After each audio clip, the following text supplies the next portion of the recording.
let's go ahead and get started. And then I hope we get a few more people that join. I want to encourage people, if you're running late, you can still join. If you have to leave early because you have a client or something you have to take care of, we understand. We're just glad that you're here. And so thank you, everyone, for coming out today. I really appreciate it. It's good to see each and every one of you. My name again is Chuck Hardwick, and I'm the organizer of the group. I think you all know me. And I don't see that Zoom bomber on the call. I've been watching for him. And so Thalia is going to be speaking, as I mentioned to some of you that jumped on the call right in the beginning. But before we turn it over to Thalia, we are going to go over to the icebreaker portion. And so best practice is, out of courtesy, if you can mute your microphone when you're not talking, it cuts down on some of the background noise, especially if there's barking dogs, people doing dishes, planes flying overhead. So that's appreciated.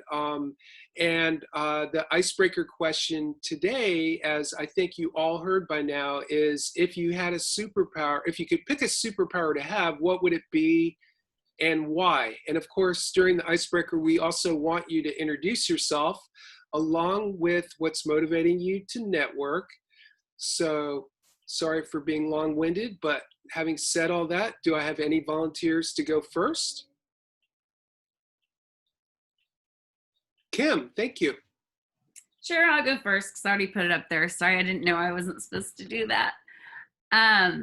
So my superpower would be the ability to breathe underwater because I'm already a mermaid, so that would just make my life a lot easier. Awesome. And tell people more about your business. Okay, so I'm known as Swim Kim, and I'm a private swim instructor, and I have a nonprofit where we do swimming and water safety education worldwide. Fantastic. And so I'm going to start calling on people. And then if you're not ready, just say pass and I'll come back to you. So Mercy, are you ready to go? Oops, let me unmute Yep. you. Yes, I am. Here you go. So I just moved from OB a year ago and I completely regret my move. But anyways, I'm hoping to come back someday soon. Anyways, I used to write for the San Diego Reader, and I also have right now, San Diego Food Fanatics on Facebook. Any of you guys are, welcome to join, just hit me up. And Bill, I hope it's okay maybe to share the Support OB Restaurants group on that group, if that's okay. Because that's what we like to do. And nowadays I'm a seller on Mercari, a reseller on Mercari, mostly vintage stuff. And I love doing it, and it's been real successful. And I started it right before the shutdown of everything. So people kind of wanted to still shop online, and it's been more successful than I can imagine. Hopefully that's what will bring me back to San Diego soon. My superpower, I would, like I said, can it be unrealistic? Maybe it's just because of my age too, but I would like to be able to not only make myself younger with what I know now, oh my God, that'd be dangerous, and be able to do it for everybody else too. Like say, what age do you want to be? And there you are. God, that'd be so cool. And why? Really, because getting older ain't for sissies. I'm about to head into my 7th joint replacement surgery. Ouch. So, I'm about to have my shoulder replaced, and no fun. So, yeah, I'd like to be young again when you didn't think about any of that crap. That's it. Well, good to see you. Thank you for jumping on the call. And Renee Stone, who I think I met for the first time on Friday on the Exceptional Entrepreneurs Call. Welcome, and how are you today? Thank you. Yeah, I'm good. This is my 2nd week back in the office. So it's been just a challenge to get used to coming back in and actually being in professional clothes instead of just a professional shirt and then leggings for Zoom calls. But I work with Farmers Insurance, and I actually, like Mercy, just started here right before lockdown happened. So it was really awesome timing. And so I'm looking to join, as many networking groups and connect with as many people I can around the San Diego area, just to get to know more people and have more people in my pocket. So my superpower, I think it would be if I could teleport anywhere I wanted to at any time. That way I could save on gas, and I could teleport to go see my family anytime I wanted to. I could teleport to Japan and not have to pay any airfare. So yeah, I think that would be what I would choose. Awesome answers. Great to see you. And Bill Shaw, you're in the hot seat. Whoops, you might be on mute. Let's see. Okay. There you Hello? go. Can you hear there me? you go. All right. My name's Bill Shaw, as you can tell. I'm owner and founder of Elegant Outdoor Shade Design, and I help people create cool and intimate outdoor living spaces, covering patios, decks, and that sort of thing. My superpower, if I had one, much like Spider-Man, had the capability of projecting out spider webs to climb buildings and, traverse the universe. Mine would spray out empathy, and everybody I encountered, I would spray with empathy, which would then open lines of communication that might help us better communicate. Awesome. We could all use that, and great answers. So Carrie the Shaker Man, how are you? Good to see you, buddy. I'm good. It's good to see you and to be back in OB. Yeah. Virtually. Yeah.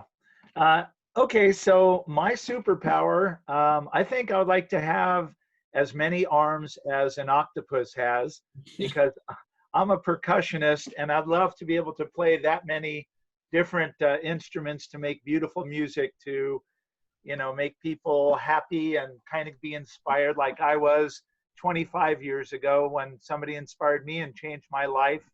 He was playing shakers, and that's what changed my life to become the Shaker Man. And I also work with a superfood company, and I help people get healthier with that. I'm still with Purium Health Products. And at 65, I'm empathetic to, I think it was Marcy's statement about wanting to stay young forever. I feel good, and part of it is because of the superfoods, and then attitude, of course, is important. And being an OB always makes me feel better than being almost anywhere else. I really love that place. Some of you know my friend Mary Tolina, who moved from OB, but I still come down occasionally, not during the COVID crisis. But I look forward to coming back down and seeing people face to face, and maybe play some music with each other. And if you're interested in superfoods, I'm happy to help with that as well. But just happy to be on the Zoom call. Chuck, thanks for hosting these.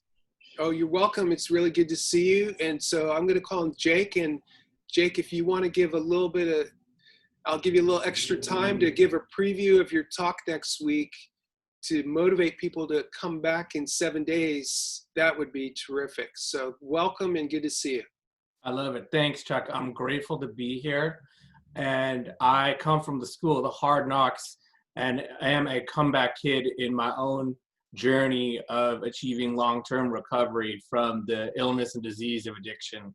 So I'm very grateful and blessed to have that second chance on life.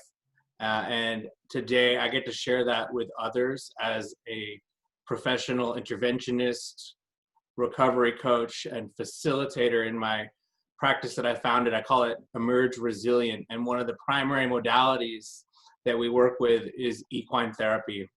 What we found in turning lives around and helping people go from a state of total hopelessness and at the end of their rope to feeling filled with hope and clear that recovery is possible, is that these horses allow people to be more mindful. They allow them to develop their character. They allow them to build their resilience and ultimately to navigate uncertainty. So those are a few of the skills that these horses bring to people who desire to make a significant change and get out of their old way of living.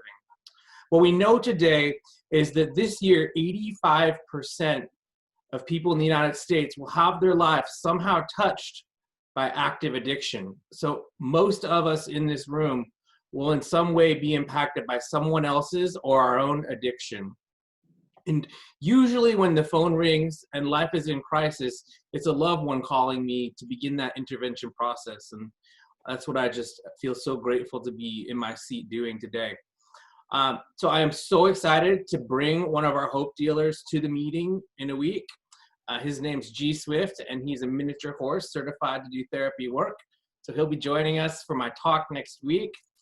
And I was thinking about my superpower also.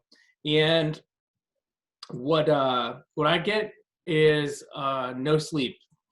I would go for unlimited time awake. And I love to sleep, just to be clear. I love sleeping. But, you know, in this lifetime, at least, time is not on my side.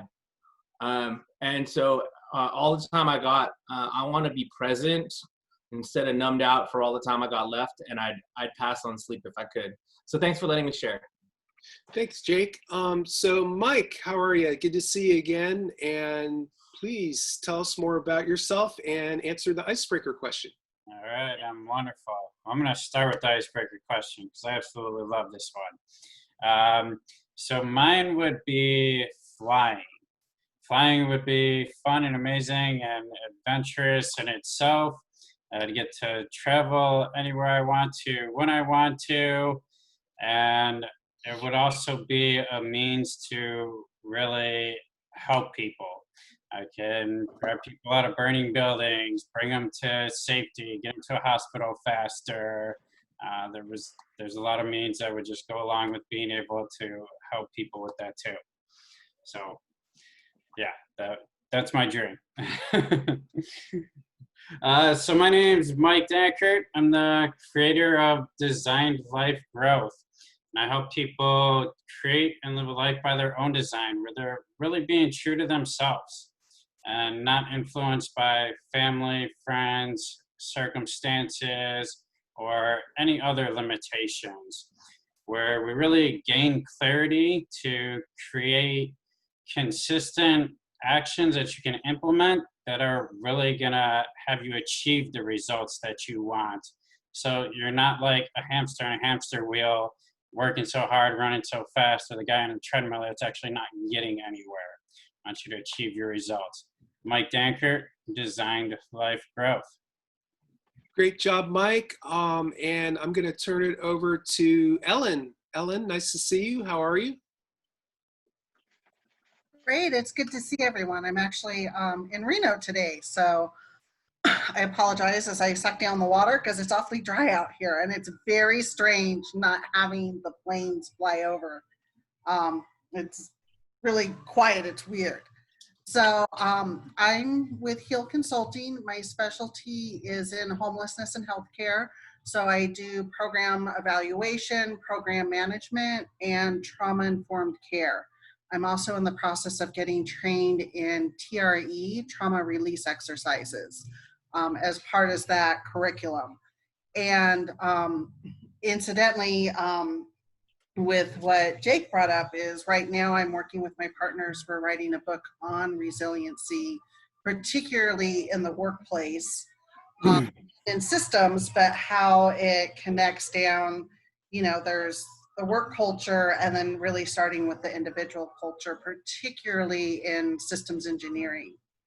So you have a lot of competing generations that are both bringing in strengths, but also some conflict there.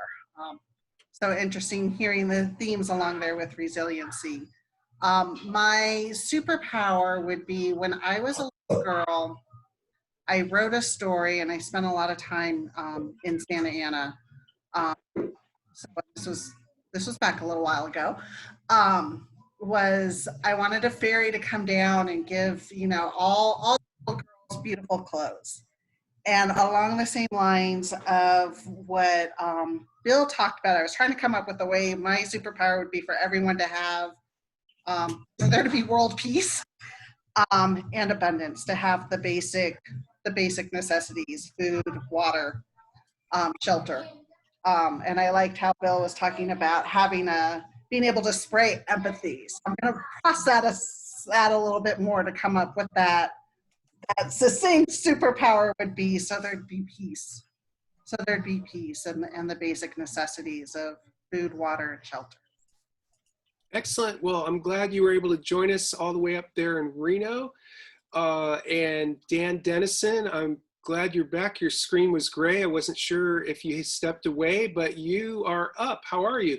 I am great, thank you. It's another beautiful day, a warm day today. And Toto is on my lap. If we have, going forward, Chuck, it would be nice if you could also be doing the future sessions online, like Facebook Live or Zoom or something, because I think that because a lot of people aren't here, it would be nice to be able to jump into it. And sometimes we're doing other things and we can't be there, so that would be good. I have been very active in Ocean Beach since I've been here, largely with community affairs and on the planning board. And I still do real estate, residential and commercial. And I think that on that other question about a superpower, I really think what's happening right now with the country finally maybe focusing on the disparity and discrepancies within our culture for minority people, I think that's really, really a big deal.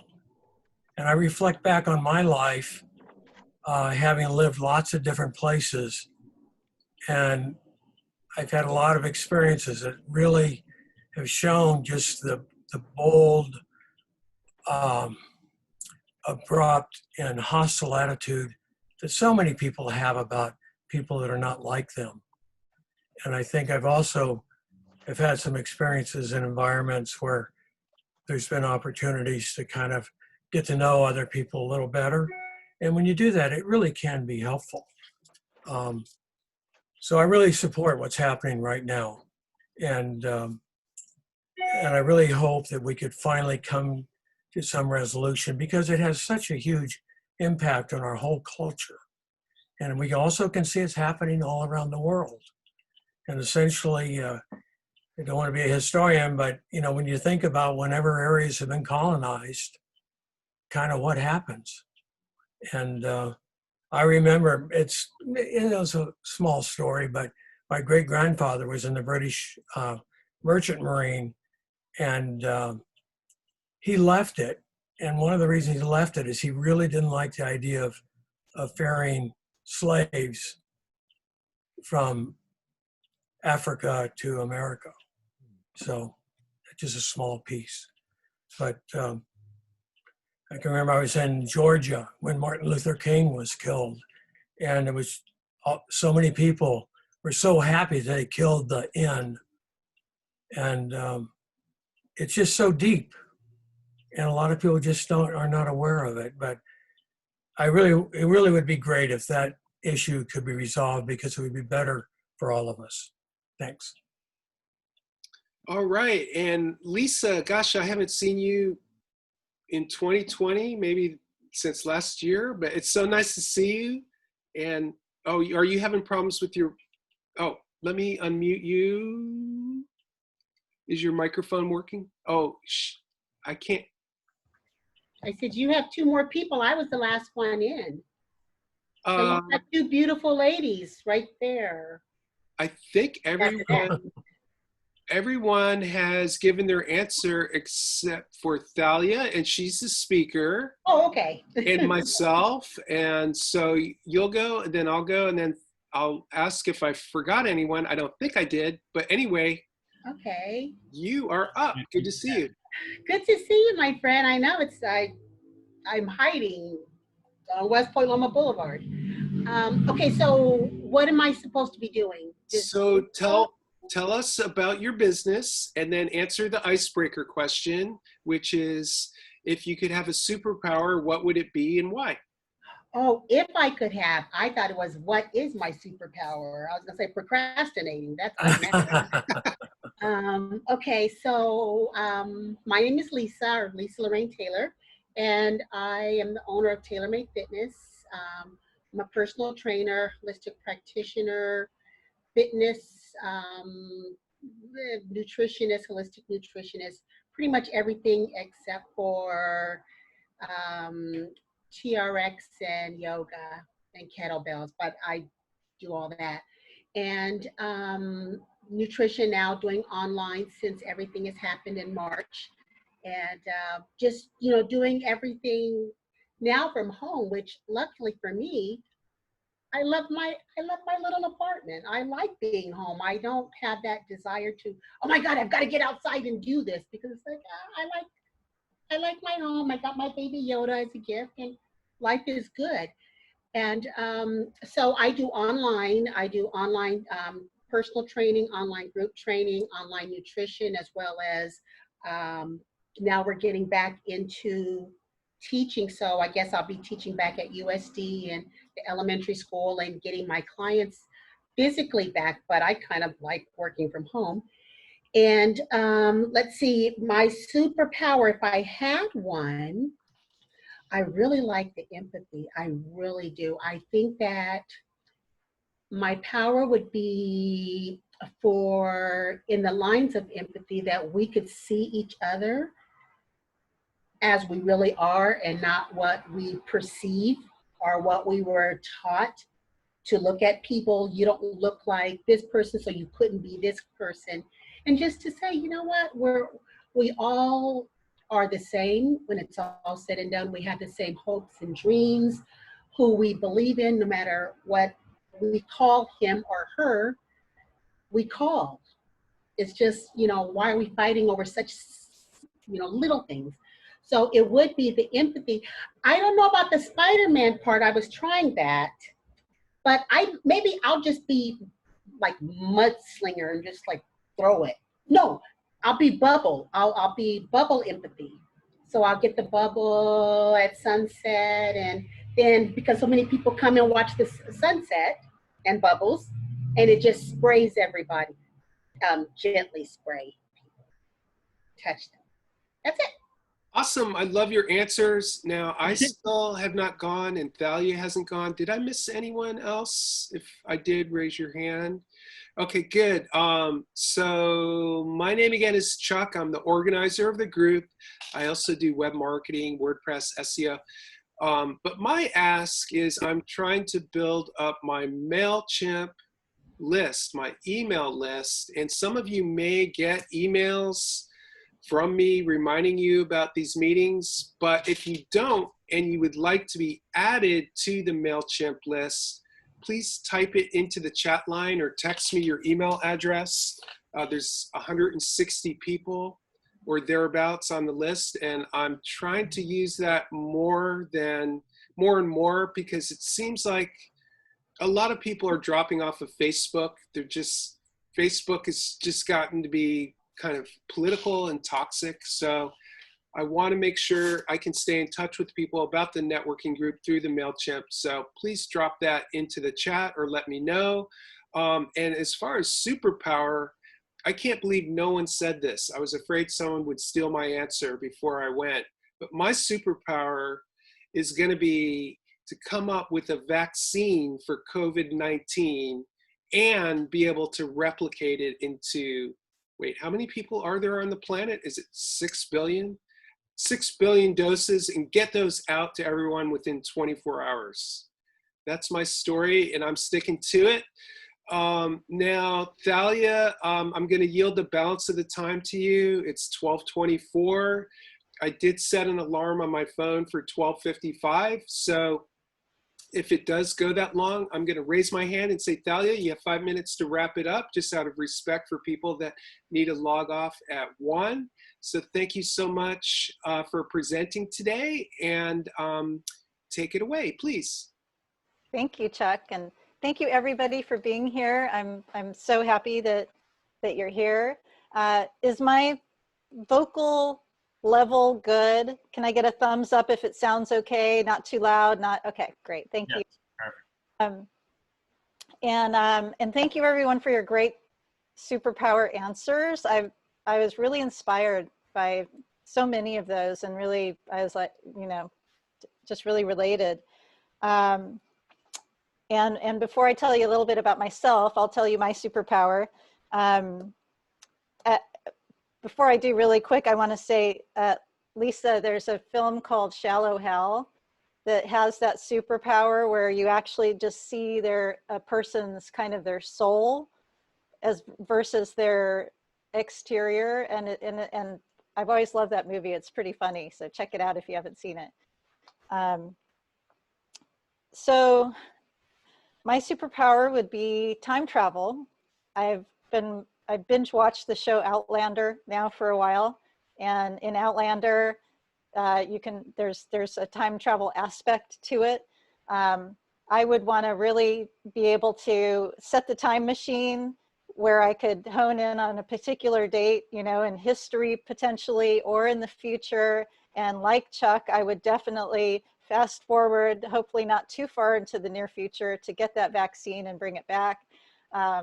So there would be a lot of interesting things, I think, in being able to actually be able to see how things develop in the future, and conversely to kind of go get the real story of what happened in the past. So about me, my name is Thalia, and I'm a web designer. My background is in art, in fine art, and after getting my degree in art, I kind of figured out that learning computer web design would be a good way to incorporate sort of my nerdy side with my creative side. And I went back to school and learned how to use programs like Photoshop, learned how to do some coding. And from that, I joined a startup company in Sereno Valley back around 2000. So I was definitely in at the beginning of when the internet was really starting to take shape. In 2004, at the company I worked at, we were helping nonprofits basically to fundraise and to do online events. And a major catastrophe occurred. It was the tsunami in Southeast Asia. And does anybody remember that in 2004? Yeah, so it was a really big deal. And at the time, online donation, like donating online, has become very normal now. But at the time, people weren't really used to typing their credit card into a form and donating online. And with the company I was with, I created an online form for the Red Cross, and we raised $100 million for the tsunami, which at the time was just like, completely mind-blowing. And at that point, I realized that there was a real power to connecting people. I did a user interface for something called Friends Asking Friends, which was sort of the precursor to a lot of the crowdfunding that we see now, like Kickstarter and Indiegogo. So it was a fun time to be a part of a startup and doing things like that. And since then, I've worked with a lot of major nonprofits in the world and across the country. And I'm going to do a little bit of screen sharing today, just to tell you a little bit more about what I do. And the goal of today is I wanted to sort of demystify the web design process. And I don't know if any of you have a website, if you want to redesign, if you've ever thought of redesigning your website, if you've ever thought of, actually having one. So the great news is there are so many tools now. Like Chuck, I use WordPress. I think it's a great tool. It's very empowering for people. You can manage a lot of things through the content management system called CMS. So once a site is built, you can really sort of take it and fly with it. And that's what I try to do with the people I work with. I also do designing like logos and visual graphics. I've done kind of everything. I've done billboards and swag and whatever you can think of if there's some design creative element to it. I can probably help with it. So I wanted to, my presentation before was going to be a co-presentation with a gentleman named Patrick. He couldn't be here today, but he was one of my former clients that I designed a website for. And recently I was trying to think of how can I give back during COVID? Like, is there something I can do, you know, that will benefit? And so Pacific Community Ventures is a group up in Northern California that helps small businesses. They help them to get funding. And so I asked Patrick, my former client, if I could do some pro bono work for him. And he was like, yes. He goes, we have a blog, and the blog, you know, was not something we focused on in the original design process. He's like, if you could redesign the blog, that would be awesome. Because we have a lot more people coming to it. We're sending out articles, and we just like it to, you know, get a little fixed up. And so that's what I did. And it was great reconnecting with him. And it also, I thought that the site itself would be informative for anyone here that might be interested in mentorships, either doing a mentorship or receiving mentoring. Financing, you know, kind of navigating that, which can be a complex sort of thing to navigate. And then just also kind of learning how other small businesses have succeeded. So I'm going to do a screen share, and I'm going to show you the website first. And then I'm going to talk a little bit about how the origination of my redesign of the site happened, and then I'm going to walk you through all the specific steps of what we did during the redesign. Okay, and by the way, if anyone has questions during my presentation, feel free to type them in the chat. I may not see it right away, but I'll kind of look over there now and then, and I'm going to be entering in my information in the chat as well. So so if you do have, you know, anything after the session that you want to talk about, feel free to let me know. So let's see. I'm going to share my screen, and Chuck, if you could let me know if you're seeing, once I share it, if you could let me know if it looks all right. I want to. Sure, I'd be happy to. Thank you. I want to make sure. So thanks for, just going to go here. All right. Okay. All right. So Yeah. are you able to see? Yes, that looks good. I see Little Sparrow, Bespoke Web Design, and Creative Services, and it's filling up most of the screen. It looks good. Okay. Okay. So this is my site. As I said, if you want to learn more about me, I'll be putting this URL in. Here's some of the organizations that I've worked with, and I'm very happy to work with nonprofits. I also work with small businesses. That's lately kind of more something I've been incorporating into what I do. This is Pacific Community Ventures. This is a site that I redesigned, and they, a few years ago, like about 3 years ago, did an entire rebrand of their organization. So they had a branding agency come in and redo their logo and redo their color palette. And at the time, what they wanted to do, their website did not match the new look and feel. So they brought me in to basically make sure that the site was complementary to the new brand, and then also to take that brand idea and kind of expand on it. So in other words, creating a look and feel that really represented the new direction that they were going in. So it was a great project to work on, and it was fairly complex because they had a couple of sites that they had to merge into this one. They wanted to really consolidate their sites. So it had its share of challenges, but it was a really fun project to work on. The best thing when you're doing a redesign or starting from scratch with a site is really figuring out who your audience is and what the goals of the site are. And this can apply to anyone. This can apply to anyone who is self-employed, anyone who's with the business currently. You can kind of look at your site objectively and say, okay, is my site really working for the people that come to visit it? So the first step that we do when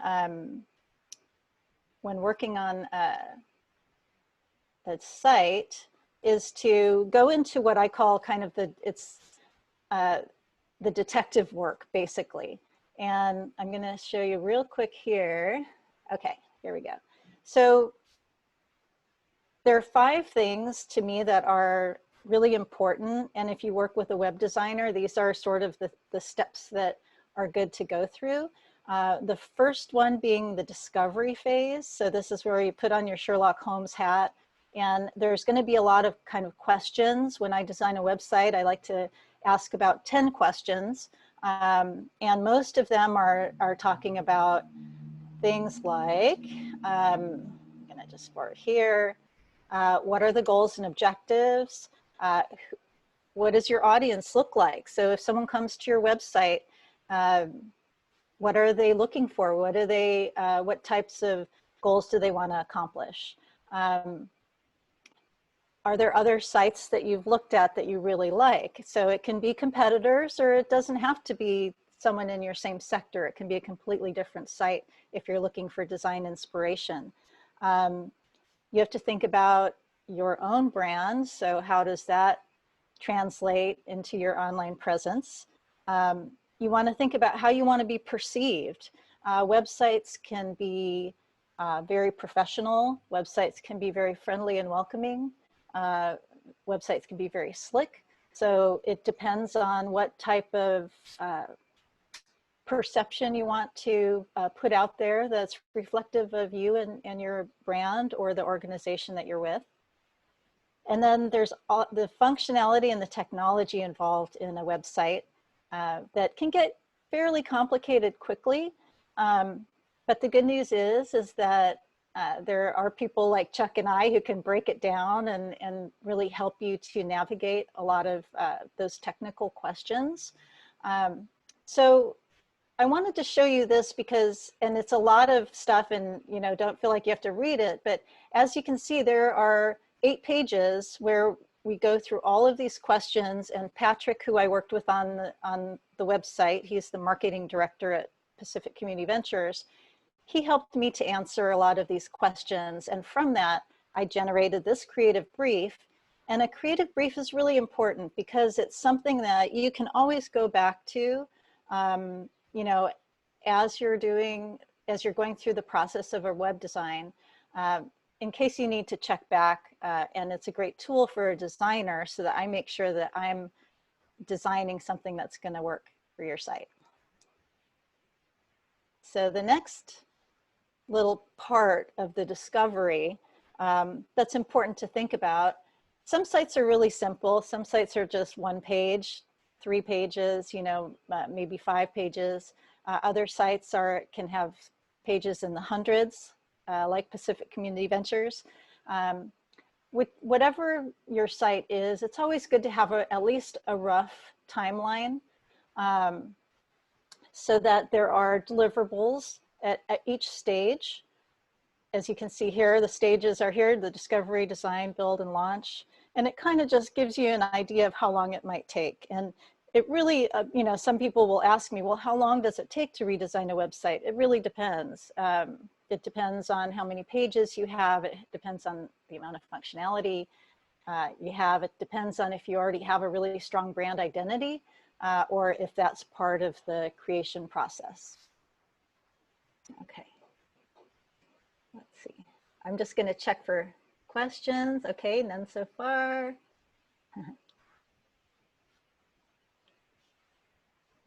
All right. So the discovery phase to me is probably the most important of all of them, and it actually does take quite a bit of the time, but when you do that, then it really gives you a great solid foundation for everything else. So as I mentioned with Pacific Community Ventures, you'll see that they have quite a few sections in their site. And we had to basically take another site and consolidate it into this one. So we needed something called a sitemap. I'm just curious, has anyone heard of a sitemap? Raise your hand. No? So a sitemap is a map. It's just basically saying these pages have this link and these pages link to this. And in the case of Pacific Community Ventures, and I know this looks like a lot of information and probably too much information, but it's really important to say, okay, this is what my navigation is going to be. These are the pages that are going to be in there. And sometimes when you do a redesign, it can be, you want to simplify, you want to streamline. So you kind of figure out what pages don't need to be there. You figure out what pages you want to create. So for example, just to give you an idea here, you know, under notes, I've written, we're going to keep this page. We're going to keep this page, but we're going to call it something else. We're going to move this page to another section of the site. So, you know, it's again, on larger sites, it's a little more complex, but the same thing goes for whatever site you build. You want to make sure your navigation structure is easy to navigate. So after that, so now we're going to start getting into the fun stuff. So after we've discovered and we've gotten all these great, you know, all this great information, next we go to the design phase. And this, of course, is the part that I love. And the design phase, the first thing we want to do is kind of think about what goes where. So it is a lot like building a house. You have your architectural schematics, and then you're going to kind of build the foundation of the design. And so this is called a wireframe. A wireframe basically just gives you sort of, you know, that lorem ipsum. A lot of people are like, what is lorem ipsum? You know, does that mean something? And it's just a Latin placeholder copy. So it's been developed to look like regular text would look. But instead of focusing on what it actually says, you're just kind of looking at what it might look like. So lorem ipsum is a great tool for designers to create something, but not have to necessarily figure out what every message is going to be or you know, or what it's going to say. So the other thing you'll notice is it's just in black, white, and gray. There's no colors here. There's no icons or design elements per se. It's just text placement. These are image placeholders. So again, we don't want to get distracted by necessarily picking out whatever image is going to work. We just want to kind of look at how the site would lay out. So this is the sitemap that I designed for Pacific Community Ventures. And as you can see, it also incorporates, okay, well, these testimonials, I'm going to want these to move, you know, have some functionality. So it also starts to inform some of the things that we know are going to need to have some coding behind them. So that's, if you ever hear the term wireframe, that's what it is. And I recommend it on, especially if your site is more than a few pages, it's nice to have a wireframe done, at least for your most important page, like your home page. So then the next step is once, and that can go through a couple of iterations. What I did with Patrick is I sent him the wireframe and he moved a few things around. And from that, I was able to then overlay the graphics, start bringing in the brand colors. You know, as you can probably see, this was one of the earlier mock-ups. We did end up changing the second section. So the design is also something that can be somewhat fluid. There will be a back and forth discussion and presentation so that we can really hone in on the look and the feel. But as you can see, we've gotten a lot closer here than we were with the wireframe. It's looking a lot more like the site ended up looking like. All right. So not only do we want to define what the home page looks like, but we also want to take a look at what one of the interior pages might look like. I'm just going to show you that one. Let's see. Here we go. So this is an example of one of the interior pages. Again, now you know what this is called. This is called Lorem Ipsum. Get a little placeholder copy.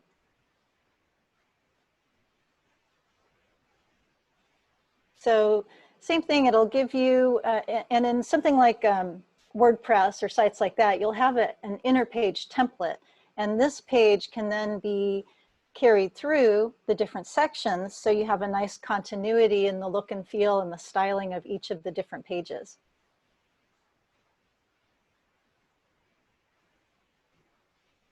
All right. So does anyone have any questions for me at this point about, you know, the design process overall?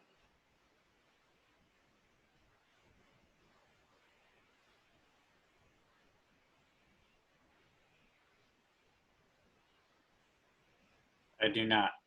Okay, I see a yes in chat. Do I have a favorite theme? That's a good question.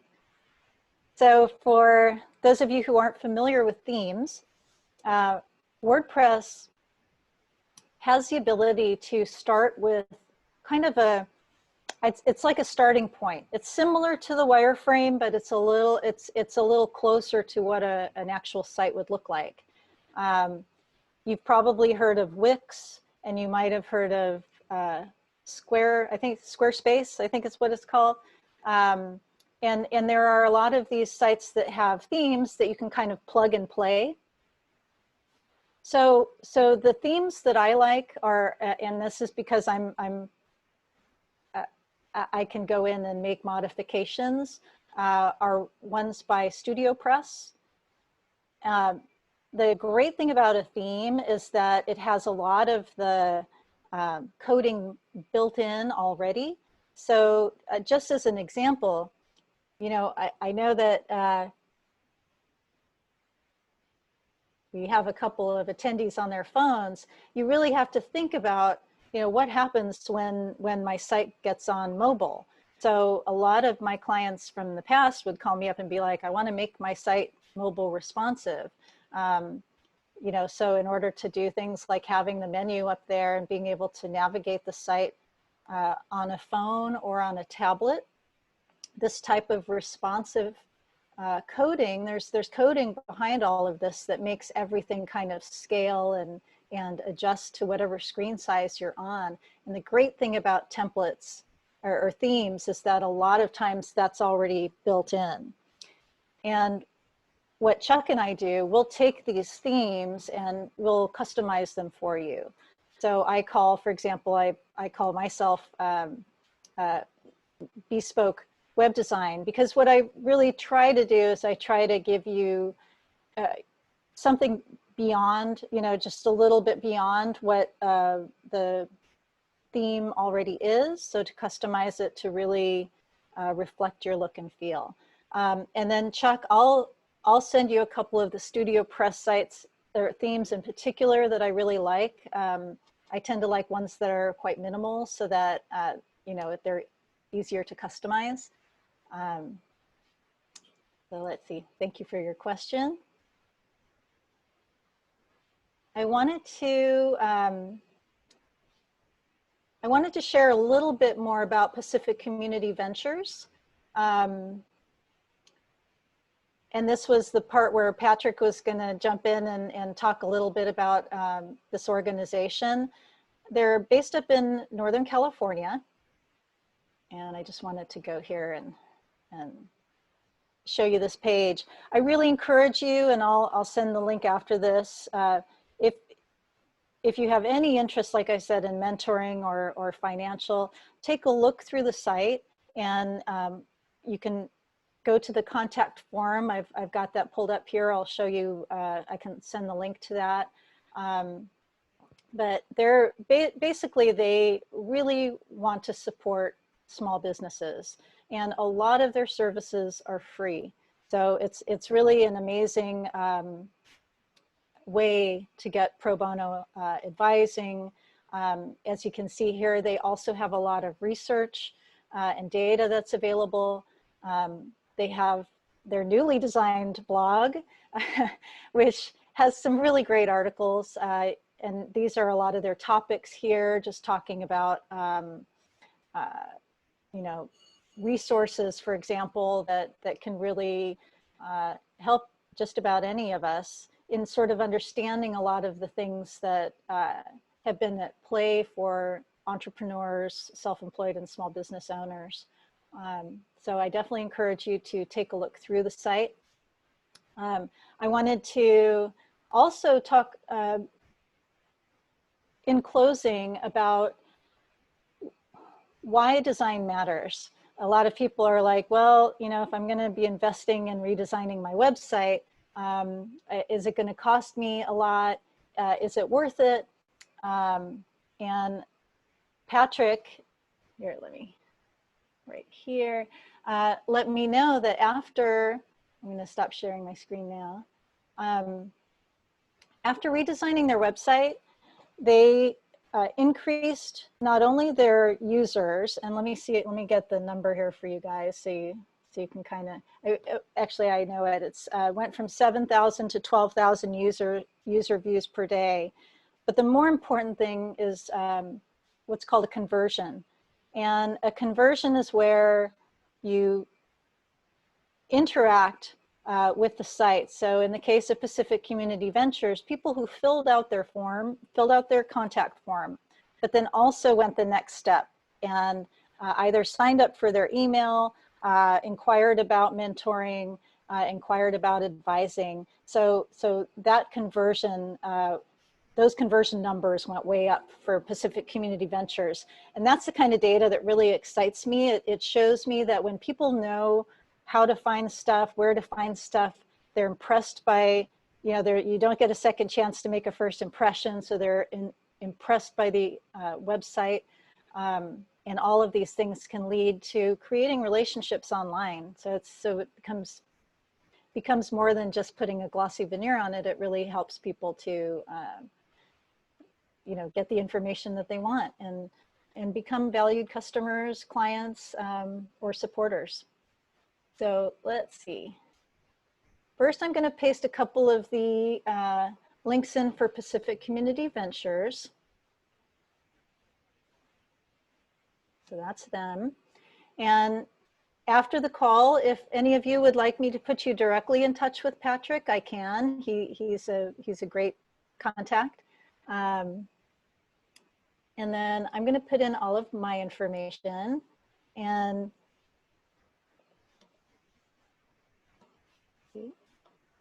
I have a free 30-minute consultation.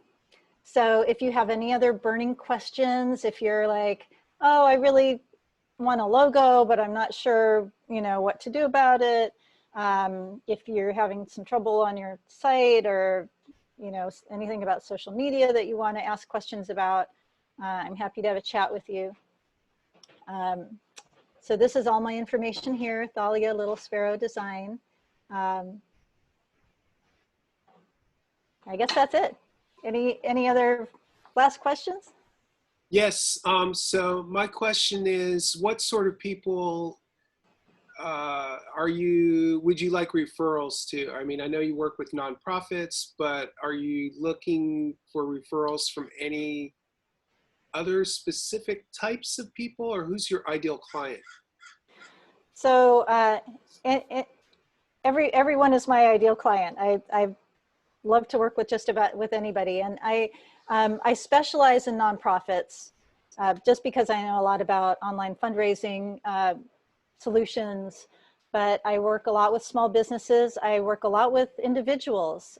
So for example, I just did a couple of logos recently, and So yeah, really my ideal client is someone who could use, I'm more of what's called a front end designer. So if you do need a very complex e-commerce solution, for example, that is customized, I'm not going to be the person who can code something like that.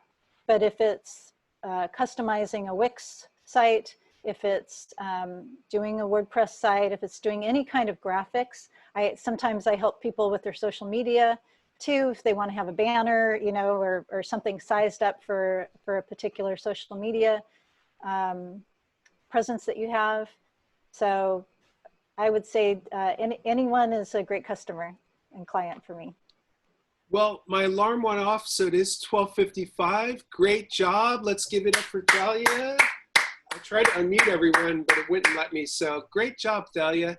Thank you. And, so any other questions before we log off the call, or does anyone have anything else? Bill's raising his hand, please. I have a question. Yeah. You know, a lot of times I'll look at other people's websites in hopes of finding an idea or just research.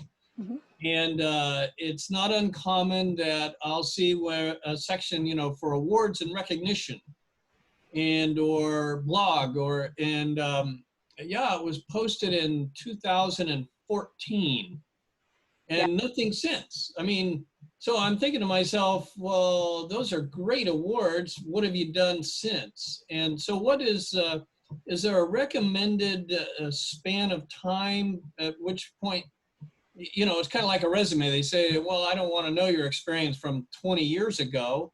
And it's a constant challenge. How often do you update and refresh? That's an excellent question.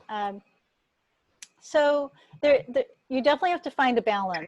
I think that part of having a website is it's an evolution. That if I go back to that little graphic we talked about, after the site is built and launched, then there's afterwards there's this maintenance type of thing. And some folks will, I have some clients who built sites and, you know, many years ago, and they haven't updated or refreshed their site.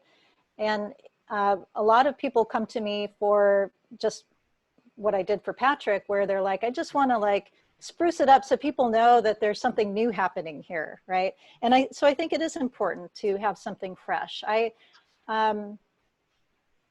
I think it's good to have a certain history. It really depends on the type of person or organization. I redesigned a site for Best Buddies, which is a nonprofit that pairs developmentally disabled people with a buddy. Great organization. It was really important to them that they showed the history of their founding, which was back in the 60s, founded by one of the Kennedys. It was important for them to really highlight that because it's really part of their DNA. Whereas others, it's like you said, well, I see that there's been a lot of stuff happening in the past, but what have you done lately? So it's always good to go in and do a refresh and put at least something, you know, one or two things that are new. But it's a common issue. You know, blogging is not simple. It requires a lot of work and focus. So it's a good question. It's definitely striking a balance, I would say. So I have another question, and that is, Thalia, do you have to go right away, or can you stay on the call? Because it is almost 1 o'clock. I have to jump off the call, but what I can do is I can make you the host. So if there's more questions, are you able to stay on for a few more minutes? Absolutely. All right, I'm going to make you the Zoom host. Thank you all for coming out today, and I hope to see you next Tuesday. Thank you. I'm going to get going too. Thalia, it was great. I really enjoyed hearing more about your business. Thank you. Extraordinary. Have a great week, everyone. You too. Thank you. Thanks, guys. Bye. Thank you.